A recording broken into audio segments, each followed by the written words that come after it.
कथा राजनीती धुरंधर प्रौढ प्रताप धुरंधर क्षत्रिय कुलावतंस सिंहासनाधीश्वर योगीराज श्रीमंत योगी श्री श्री श्री छत्रपती शिवाजी महाराजांचा विजय असो, छत्रपती शिवाजी महाराजांचा विजय असो, छत्रपती शिवाजी महाराजांचा विजय असो, स्वराज्य रक्षक संभाजी महाराजांचा विजय असो, स्वराज्य जननी राजमाता जिजाऊ साहेबांचा विजय असो. जय भवानी, जय शिवाजी, जय भवानी. जय शिवाजी.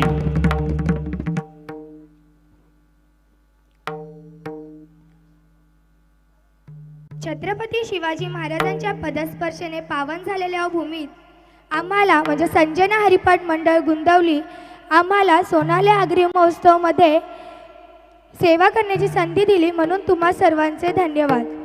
महाराष्ट्राचे अधिदैवत भूपती नृपती पृथ्वीपती परम प्रतापी प्रगल्भ बुद्धिमान जगविख्यात विज्ञानिष्ठ विश्ववदनीज महाराजाधिराज योगीराज श्रीमंत योगी श्री श्री श्री छत्रपती शिवाजी महाराजांना या जिजाऊच्या लेकीचा मानाचा मुजरा.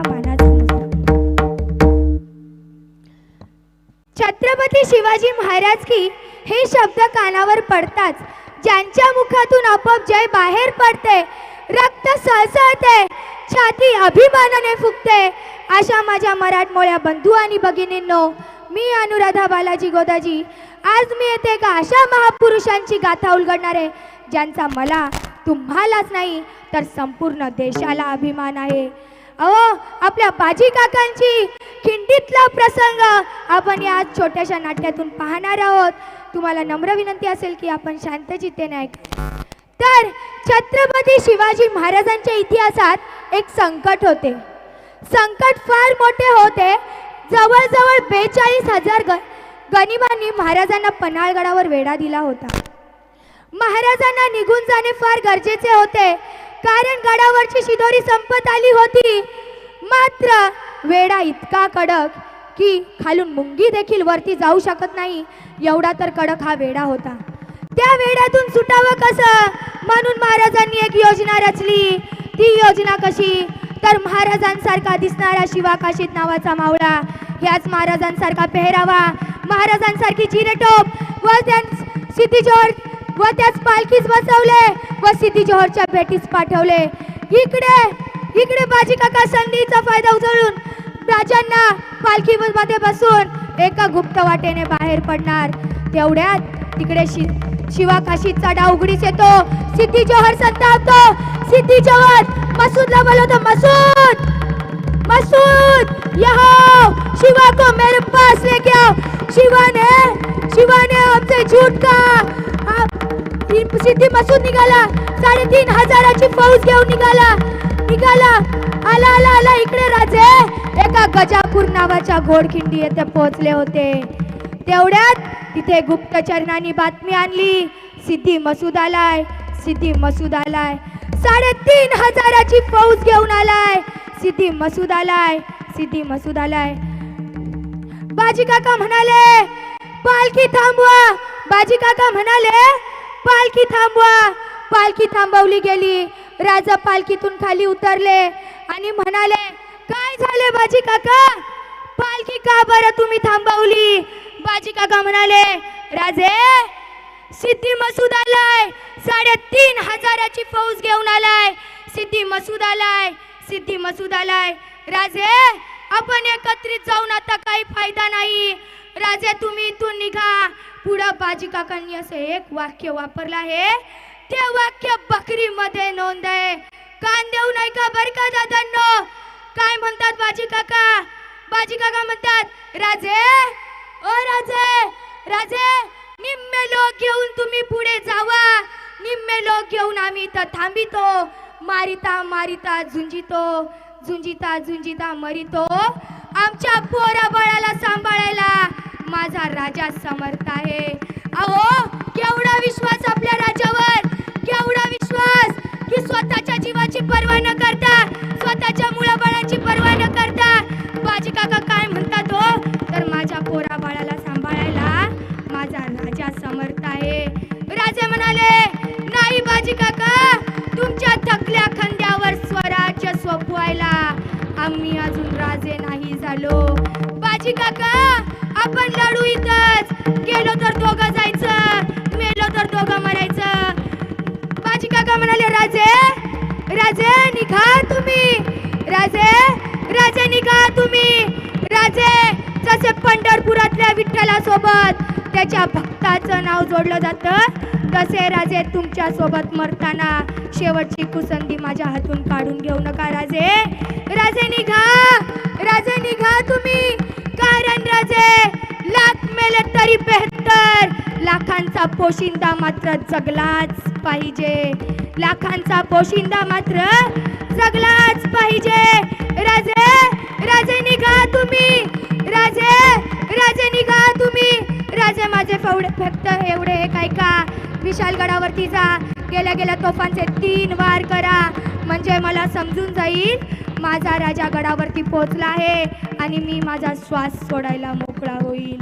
राजे निघा तुम्ही. राजे म्हणाले, नाही बाजी काका, मी विशालगडावरती जातो, गेल्या गेल्या तोफांचे 3 वार करतो आणि बाजी काका तुम्ही घोडखिंड सोडून लगोलग विशालगडाकडे रवाना व्हा. बाजी काका तुम्ही या बरं का. बाजी काका, तुम्हाला माझ्या राज्याभिषेकामध्ये शेवटचे पाहायचे आहे. बाजी काका तुम्ही या बरं का. बाजी काका म्हणाले, राजे निघा तुम्ही. राजे निघा तुम्ही. मात्र राजा ऐकायला तयार नाही. बाजी काका म्हणतात, राजे तुम्हाला वडिलकीच्या नात्याने सांगतो, राजे निघा तुम्ही. राजे निघा. राजे गेले. छत्रपती शिवाजी महाराज अर्ध्या वाटेत पालखी सोडून शिवाजी राजा घोड्यावरती स्वार होऊन विशालगडाकडे रवाना झाले. इकडे बाजी काका एका घोडखिंडीमध्ये उभे. घोडखिंड कशी, तर 2 जण जातात, 2 जण येतात, अशी ती घोडखिंड. त्या घोडखिंडीमध्ये बाजी काका एका हातामध्ये तलवार, एका हातामध्ये दांडपट्टा घेऊन उभा राहिला. तेवढ्यात सिद्धी मसूदचं सैनिक आलं. मावळ्यांवर तुटून पडलं. युद्ध सुरू झालं. बाजी काका म्हणाले, बाजूला व्हा रे, बाजूला व्हा. सिद्धी मसूदचा सैनिक बाजूला होताच, मावळे बाजूला होतात. सिद्धी मसूदच्या सैन्यांनी संधी पाहताच बाजी काकांवर हल्ला केला. बाजी काकांवर हल्ला करताच एक बाजी सपासप कत्तली करू लागला.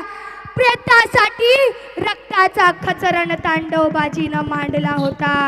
प्रेतासाठी रक्ताचा खचरण तांडव बाजीनं मांडला होता. बाजी काका लढत होते.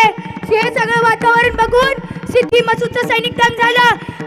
मात्र सिद्धी मसूदने एक जहरी चाल टाकली. आपल्या एका सैनिकास बोलावले व त्यास सांगितले, घोडखिंडीवरती जा, बाजीला ठार कर. सिद्धी मसूदचा सैनिक गेला. घोडखिंडीवरती गेला. शोधतोय कोण बाजी आहे, बाजी कुठे शोधतोय. बाजी मात्र त्याला भेटतच नाही. अरे इकडं प्रत्येक मावळा बाजी काकांसारखा लढवत होता. सपासप युद्ध चालू होते. मात्र सिद्धीने त्यास सांगितले होते की ज्याच्या अंगावर सर्वात जास्त घाव असतील तो बाजी काका असेल.